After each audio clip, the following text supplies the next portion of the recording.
प्यारे बच्चों, आज हम क्रिया व्याकरण का एक विषय पढ़ेंगे। क्रिया अर्थात काम का होना। इस विषय के अंतर्गत हम पढ़ेंगे धातु क्या है, क्रिया क्या है, क्रिया की परिभाषा क्या है और क्रिया के कितने प्रकार हैं। तो आइए अब एक एक कर हम उन्हें समझने की कोशिश करते हैं। धातु वह मूल रूप है जिससे क्रिया का निर्माण होता है। दूसरे शब्दों में अगर हम कहें तो यह क्रियापद का वह अंश है जो किसी भी क्रिया में पाया जाता है। जैसे अगर हम कहें पढ़ना, तो पढ़ना जो शब्द है वो पढ़ धातु से बना है और उसमें पढ़ के साथ ना प्रत्यय का प्रयोग हुआ है। इसी प्रकार खाना क्रिया क्या होगी, खा, और धातु में ना प्रत्यय लगा हुआ है। तो धातु क्या है, क्रिया का मूल रूप धातु कहलाता है। धातु के भेद। धातु के मुख्यतः 5 भेद होते हैं, परंतु हम अभी सिर्फ 4 भेदों की चर्चा आपकी कक्षा में करेंगे। वो भेद कौन कौन से हैं? सामान्य धातु, व्युत्पन्न धातु, नाम धातु, सम्मिश्र धातु या मिश्र धातु। अनुकरणात्मक धातु अभी हम नहीं पढ़ेंगे। सामान्य धातु। धातु के मूल रूप में ना प्रत्यय लगाने पर जो रूप बनता है उसे हम सामान्य धातु कहते हैं। अर्थात ना प्रत्यय लगने पर जो रूप बनता है धातु का उसे हम क्या कहते हैं? सामान्य धातु। जैसे पढ़ प्लस ना, जा प्लस ना, लिख प्लस ना, सो प्लस ना। तो ये क्या है? सामान्य धातु। अब इसी प्रकार व्युत्पन्न धातु क्या है? जो धातु शब्द के मध्य अर्थात क्रिया के बीच में वा जोड़कर बनाई जाती है उसे व्युत्पन्न धातु कहा जाता है।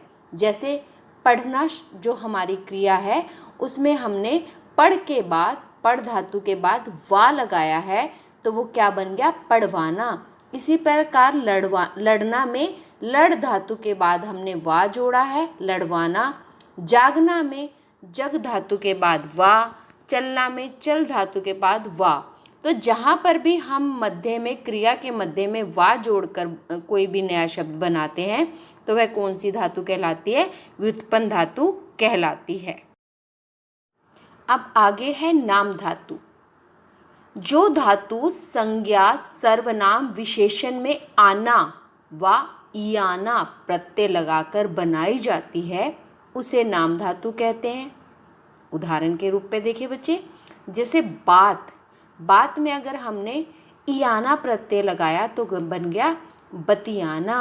हाथ में इयाना प्रत्यय लगाया, हथियाना। और जागना में आना प्रत्यय लगवाया तो जगवाना। तो ये कौन सी धातु के उदाहरण है हमारे नाम धातु में? इसमें कौन कौन से प्रत्यय हम जोड़ते हैं? आना व अयाना प्रत्यय हम जोड़ते हैं। मिश्र धातु। जो धातु संज्ञा, सर्वनाम और विशेषण के अंत में करना, होना, डालना, जाना, देना जैसे क्रियापद लगाकर बनाई जाती है उसे सम्मिश्र या मिश्र धातु कहते हैं। जैसे काम प्लस होना, काम होना। सुंदर प्लस लगना, सुंदर लगना। बाहर प्लस जा, बाहर जा। अर्थात 2 धातुओं का मिश्रण हो रहा है यहाँ पर, तो क्या कहलाती हैं ये? मिश्र धातु कहलाती हैं। क्रिया जिस शब्द अथवा शब्द समूह के द्वारा किसी कार्य के होने अथवा करने का बोध हो उसे क्रिया कहते हैं।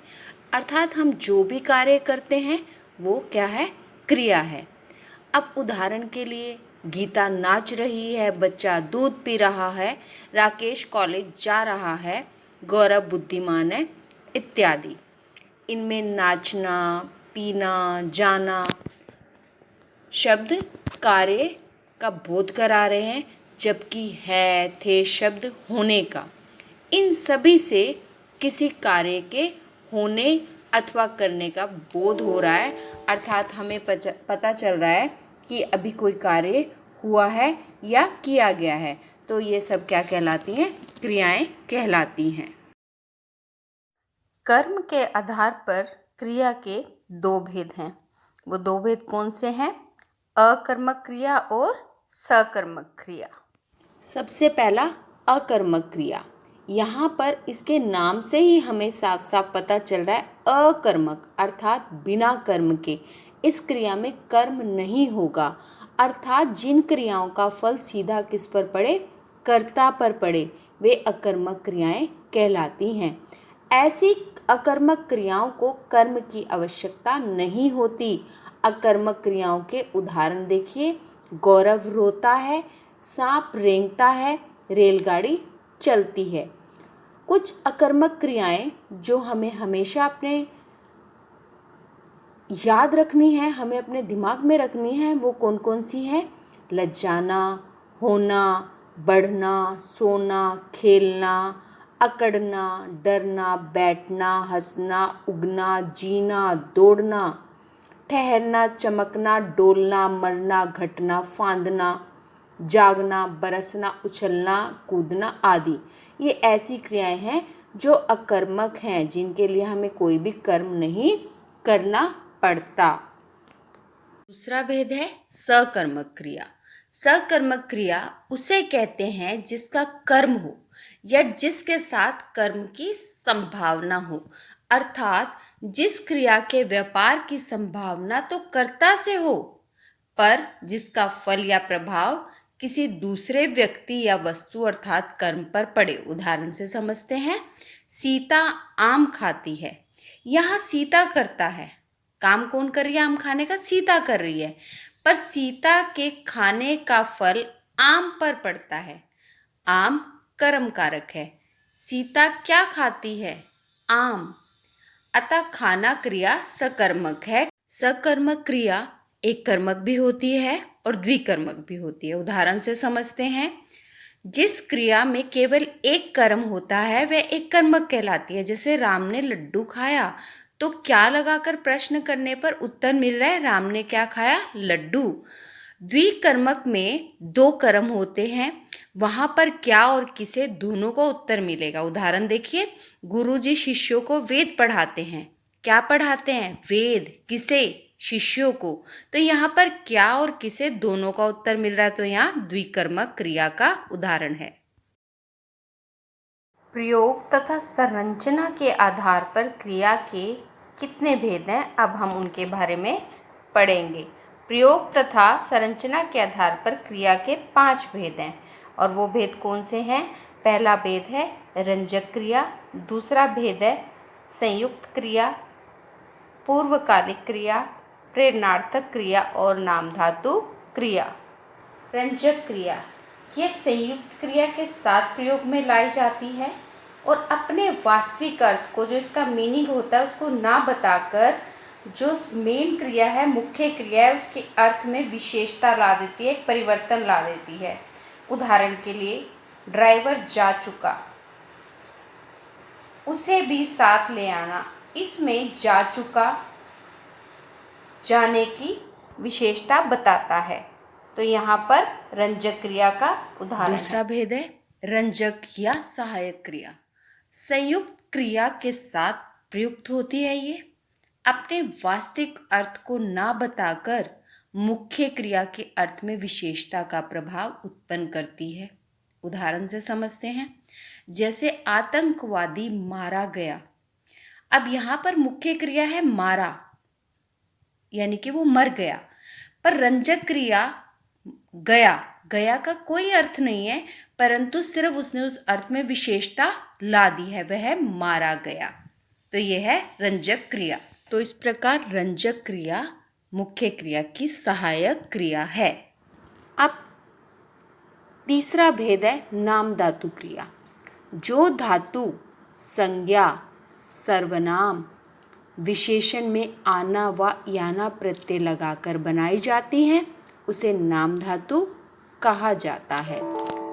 नाम धातु क्रिया और नाम धातु का हमने धातु रूप में भी इसको पढ़ा था, और अब हम इसे क्रिया के भेद के रूप में भी पढ़ रहे हैं। तो यहाँ पर बतियाना, हथियाना, जगवाना, टिमटिमाना, हिनहिनाना, ये सब नाम धातु के उदाहरण हैं। इसी क्रम में अगला भेद है प्रेरणार्थक क्रिया। यहाँ पर इन क्रियाओं में क्या होता है कि कर्ता स्वयं कार्य नहीं करता, वह खुद कार्य ना करके दूसरों को यह काम करने की प्रेरणा देता है, तो उसे प्रेरणार्थक क्रिया कहते हैं। इसमें दो कर्ता होते हैं। जैसे पिता ने पुत्र से संदेश भिजवाया, तो पहला कर्ता कारक प्रेरक जो है, जो प्रेरणा दे रहा है, वो कौन है? पिता है। और दूसरा कर्ता पुत्र अर्थात प्रेरित है, जिसे पिता ने प्रेरणा दी है। तो यहाँ पर भी प्रेरणार्थक क्रिया के दो उपभेद होते हैं। प्रथम प्रेरणार्थक क्रिया, जिसमें व्यक्ति क्रिया करने में सीधे तौर पर जुड़ा है। जैसे माँ बच्चों को दूध पिलाती है, तो यहाँ माँ क्रिया शब्द दूध पिलाने में सीधे सीधे संलग्न है। दूध पीने की क्रिया बेशक बच्चा कर रहा है या बच्ची कर रही है, पर माँ करवा रही है वो। द्वितीय प्रेरणार्थक में क्या है कि इसमें व्यक्ति दूर से प्रेरक की भूमिका निभा रहा है, पास में नहीं है। माँ बच्चे को दूध पिलवाती है। मैं तुम्हें पानी भिजवाती हूँ, दीदी मुझे कहानी सुनवाती थी। यहाँ माँ में और दीदी क्रिया करवाने की परोक्ष रूप से प्रेरणा दे रही है, वो किसी और से करवा रही हैं। तो ध्यान देने वाली बात जो यहाँ पर है, जब अकर्मक क्रियाओं से प्रेरणार्थक क्रियाएं बनाई जाती हैं, तब सकर्मक क्रियाएं बन जाती है। जैसे बोलना अकर्मक क्रिया है, जबकि इससे बनी प्रेरणार्थक क्रियाएं बुलाना सकर्मक क्रिया का उदाहरण बन जाता है। अब पूर्वकालिक क्रिया। किसी क्रिया से पूर्व यानी पहले यदि कोई दूसरी क्रिया प्रयुक्त हो, प्रयोग में लाई जाए, तो वह पूर्वकालिक क्रिया कहलाती है। जैसे मैं अभी सोकर उठा हूँ, इसमें उठा हूँ क्रिया से पूर्व सोकर क्रिया का प्रयोग हुआ है, अर्थात पहले वह सोया है, एक क्रिया वो हुई है, और अब वह सोकर उठ चुका है। तो पूर्वकालिक क्रिया क्या है? सोकर, यानी जो पहले हुई है। विशेष क्या है इसमें? पूर्वकालिक क्रिया या तो क्रिया के सामान्य रूप में प्रयुक्त होती है, अथवा धातु के अंत में कर अथवा कर के लगाने से पूर्वकालिक क्रिया बनती है। जैसे बच्चा दूध पीते ही सो गया।